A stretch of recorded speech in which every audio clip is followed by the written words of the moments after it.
గతంలో జంతు కొవ్వు కలిసింది లడ్డుల్లో అని చెప్పేసి గతంలో పవన్ కళ్యాణ్ గారు దుర్గమ్మ మెట్లు కడటం 7 రోజులు మాల వేయటం దీన్ని ఎలా చూస్తారు మేడం? ఇప్పుడు ఎటువంటి కల్తీ జరగలేదని చెప్పేసి సిట్టే నివేదిక ఇచ్చింది కోర్టుకి. దీన్ని ఎలా చూస్తారు?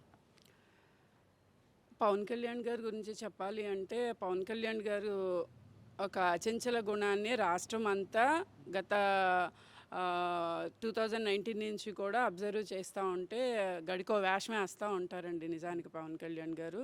అప్పుడేమో మెట్లు గడిగేశారు, ఇప్పుడు నిజం తేలింది హైకోర్టు ద్వారా.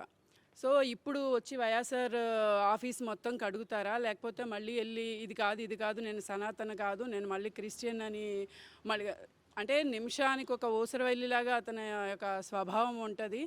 అతను ఎప్పుడు చూసినా అతను చెప్పేవన్నీ అబద్ధాలు, అతను చెప్పేవన్నీ బురద జల్లే దిశగానే వెళ్తాయి అనేది రాష్ట్ర ప్రజలందరూ అబ్జర్వ్ చేస్తున్నారు. ముఖ్యంగా పవన్ కళ్యాణ్ గారి విషయంలో మాట్లాడాలి అంటే, అతని యొక్క ఆలోచన విధానం కంప్లీట్గా కూడా ప్రజల్ని తప్పుదోవ పట్టించే విధంగానే ఉంటుంది. అది అందరూ కూడా ఆయన ఇంకిప్పటికీ ఒప్పుకోరు.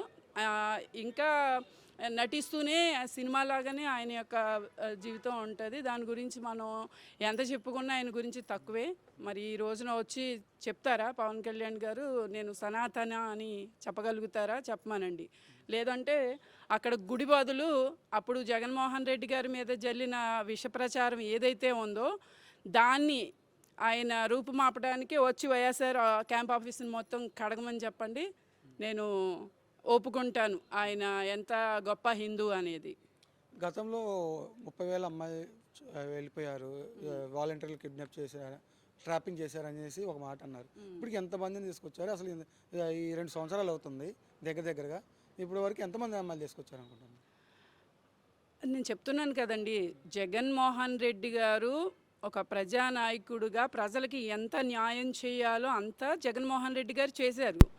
దాన్ని అతను ఒక టీడీపీ ఆయన నన్ను కోవర్ట్ అన్నారు, కానీ నిజమైన టీడీపీ కోవర్ట్ పవన్ కళ్యాణ్ గారు కాబట్టి ప్రజల్ని తప్పుదోవ పట్టించడానికి రోజుకో వేషం వేసుకొని ప్రజల్ని మభ్యపెట్టి ఈయన మీద జగన్మోహన్ రెడ్డి గారి మీద ఎంతైతే బురద చల్లాలో అంతా బురద చల్లేసి ఆయన ఇప్పుడు సునకానందాన్ని పొందుకుంటూ రాష్ట్రాన్ని అభివృద్ధి చేస్తాం, నాకు ఒక ఛాన్స్ ఇవ్వండి. మీకు ఒక చిన్న విషయం, మొన్న సుభాష్ చంద్రబోస్ గారి జయంతి జరిగినప్పుడు నాకు ఒక ఆలోచన వచ్చింది. అప్పుడు నేను కూడా వెళ్ళాను హైదరాబాద్ ఆ కార్యక్రమానికి.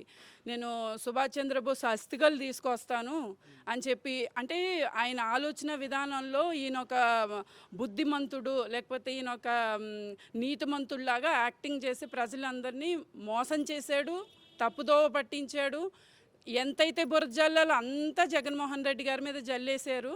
ఇప్పటికీ స్టిల్ అదే ప్రయత్నం చేస్తున్నారు వాళ్ళ ప్రభుత్వం. మంచి ప్రభుత్వం అంటున్నారు, మరి దళితుల మీద జరుగుతున్న ఎన్నో ఘోరాలన్నీ చూస్తున్నాము. మనుషుల్ని నరుకుతున్నారు, మరి ఆడవారిని ఎస్పెషల్లీ అదే నియోజకవర్గానికి పిఠాపురంకి సంబంధించి అదే నియోజకవర్గంలో ఈ రోజున దళితుల పైన ఏ రకమైన దాడి చేస్తున్నారో చూస్తున్నాం. దళితులు అందరికీ తెలుసు, ఇంకా సామాన్యులు కూడా చూస్తున్నారు.